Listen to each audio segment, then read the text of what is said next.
بسم اللہ الرحمن الرحیم۔ معزز سامعین السلام علیکم۔ سامعین، حضرت یونس علیہ السلام کون سی امت پہ نبی بن کے اترے؟ ان کا تعلق کس شہر سے تھا؟ انہوں نے اپنی قوم کے لیے کیا بد دعا کی؟ قرآن اندازی کا واقعہ کیا تھا؟ حضرت یونس علیہ السلام مچھلی کے پیٹ میں کیسے پہنچے؟ مچھلی کے پیٹ میں آپ نے کیا دعا کی؟ حضرت یونس علیہ السلام کو اللہ تعالیٰ نے واپس جانے کا حکم کب دیا؟ اور اس تمام واقعے سے ہمیں کیا سبق ملتا ہے؟ اگر آپ اس چینل پہ نئے ہیں تو چینل کو ضرور سبسکرائب کریں تاکہ آنے والی ویڈیوز آپ تک بآسانی پہنچ سکیں۔ حضرت یونس علیہ السلام اللہ تعالیٰ کے برگزیدہ نبی گزرے ہیں۔ آپ علیہ السلام کے والد کا نام متی اور تعلق قوم بنی اسرائیل سے تھا۔ عراق کے مشہور شہر نینوا میں رہتے تھے۔ اللہ تعالیٰ نے 28 برس کی عمر میں حضرت یونس علیہ السلام کو نبوت عطا فرمائی اور آپ طویل عرصے تک اہل نینوا کو تبلیغ فرماتے رہے، انہیں ایک اللہ پر ایمان لانے کی دعوت دیتے رہے، مگر ان لوگوں نے آپ کی دعوت حق پر کوئی کان نہ دھرا اور برائیوں اور گناہوں میں مبتلا رہے۔ اہل نینوا کی سرکشی اور مسلسل مخالفت نے حضرت یونس علیہ السلام کو دل برداشتہ کر دیا۔ آپ ان سے سخت ناراض ہو گئے اور ان کے لیے عذاب الہی کی بد دعا کر کے وہاں سے روانہ ہو گئے۔ دریا فرات کے کنارے مسافروں سے بڑی کشتی روانگی کے لیے تیار کھڑی تھی، آپ بھی اس میں سوار ہو گئے۔ حضرت یونس علیہ السلام جس کشتی میں سوار ہوئے وہ بھی کچھ ہی دور گئی تھی کہ طوفانی ہوائیں چلنے لگی۔ کشتی کے ملاحوں نے اپنے عقیدے کے مطابق کہا، معلوم ہوتا ہے کہ اپنے آقا سے بھاگا ہوا کوئی غلام کشتی میں سوار ہو گیا ہے، جب تک اسے نکالا نہیں جائے گا اس مصیبت سے نجات نہیں ملے گی۔ یہ سن کر حضرت یونس علیہ السلام کو خیال آیا کہ اللہ کی وحی کا انتظار کیے بغیر نینوا سے چلے آنا شاید اللہ کو پسند نہیں آیا اور یہ آثار میری آزمائش کے ہیں۔ حضرت یونس علیہ السلام نے کشتی والے سے فرمایا، میں ہوں وہ غلام جو اپنے آقا سے بھاگ کر آیا ہے، مجھے کشتی سے نیچے پھینک دو۔ لیکن ملاح اور مسافر آپ کو جانتے تھے کہ آپ نہایت ہی شریف اور خوف خدا رکھنے والے انسان ہیں۔ انہوں نے آپ کو کشتی سے نیچے پھینکنے سے انکار کر دیا اور یہ طے پایا کہ قرعہ ڈالا جائے گا اور جس کے نام نکلے گا اسے کشتی سے نکال دیا جائے گا۔ چنانچہ قرعہ اندازی ہوئی۔ حیرت انگیز طور پر اس میں حضرت یونس علیہ السلام کے نام کا قرعہ نکلا۔ ملاح اور مسافروں کو ابھی بھی یقین نہ آیا۔ پھر دوسری اور تیسری بار قرعہ اندازی کی گئی تو ہر بار آپ کے نام کا قرعہ نکلا۔ 3 بار قرعہ اندازی میں یونس علیہ السلام کا نام نکلنے کے بعد ملاح اور مسافر آپ کو کشتی سے نکالنے پر مجبور ہو گئے۔ اس کے بعد حضرت یونس علیہ السلام نے خود ہی کشتی سے دریا میں چھلانگ لگا دی۔ اللہ تعالیٰ کے حکم سے ایک بڑی مچھلی نے آپ کو نگل لیا اور اپنے پیٹ میں محفوظ کر لیا۔ حضرت یونس علیہ السلام جب اپنی قوم سے ناراض ہو کے نینوا سے چلے گئے تھے تو انہوں نے 40 روز کے اندر ان پر اللہ کا عذاب نازل ہونے کی پیش گوئی کی تھی، لیکن ان کی قوم کے لوگوں کو اس پر یقین نہیں تھا۔ وہ کہا کرتے، یونس کہتے تھے کہ عذاب آئے گا، اب تک تو کوئی عذاب نہیں آیا۔ حضرت یونس علیہ السلام کے چلے جانے کے چند دن بعد جب عذاب الہی کے آثار نمودار ہونے لگے، اہل نینوا پریشان ہو گئے اور کہنے لگے کہ حضرت یونس علیہ السلام کی بات غلط نہیں تھی اور آپ واقعی اللہ کے سچے پیغمبر ہیں۔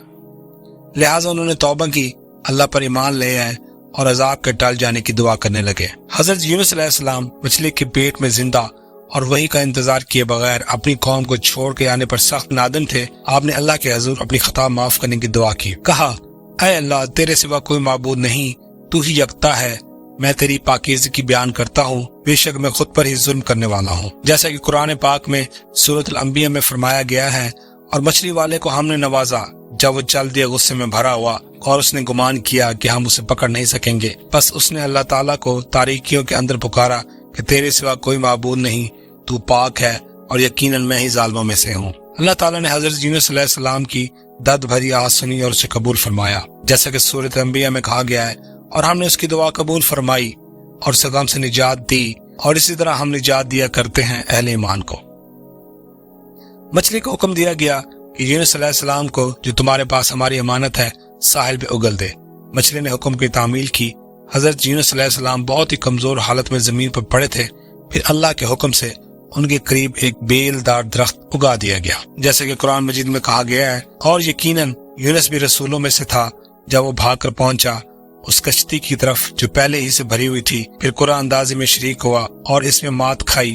آخر مچھلی نے اسے نگل لیا اور وہ ملامت زدہ تھا۔ اگر وہ تسبیح کرنے والوں میں سے نہ ہوتا تو روز قیامت تک اس مچھلی کے پیٹ میں رہتا۔ تو ہم نے ڈال دیا تھا اسے ایک چنٹل میدان میں اور وہ خستہ حالت میں تھا، اور اس پر ایک بیل دار درخت اگا دیا۔ اس کے بعد ہم نے اسے 1 لاکھ یا اس سے زیادہ لوگوں کی طرف بھیجا، وہ ایمان لائے، اور ہم نے ایک وقت خاص تک انہیں باقی رکھا۔ جب حالت بہتر ہوئی تو حضرت یونس علیہ السلام نے اس درخت کے سائے میں ایک جھونپڑی بنا لی اور اس میں رہنے لگے۔ کچھ عرصے میں اس درخت کی جڑ کو کیڑا لگ گیا، بیل سوکھنے لگی۔ پھر حضرت یونس علیہ السلام کو اس کا بہت دکھ ہوا۔ اللہ نے وحی کے ذریعے آپ کو مخاطب فرمایا، اے یونس علیہ السلام، تم کو اس بیل کے سوکھنے کا بہت دکھ ہوا جو ایک معمولی اور حقیر چیز ہے۔ تم نے اپنی قوم کو چھوڑتے وقت یہ نہ سوچا کہ نینوے میں بسنے والے 1 لاکھ سے زائد انسانوں کو اور ان کے علاوہ لا تعداد دیگر جانداروں کو ہلاک اور برباد کرنے میں ہمیں کوئی ناگواری نہ ہوتی، اور کیا ہم اس سے زیادہ مہربان نہیں؟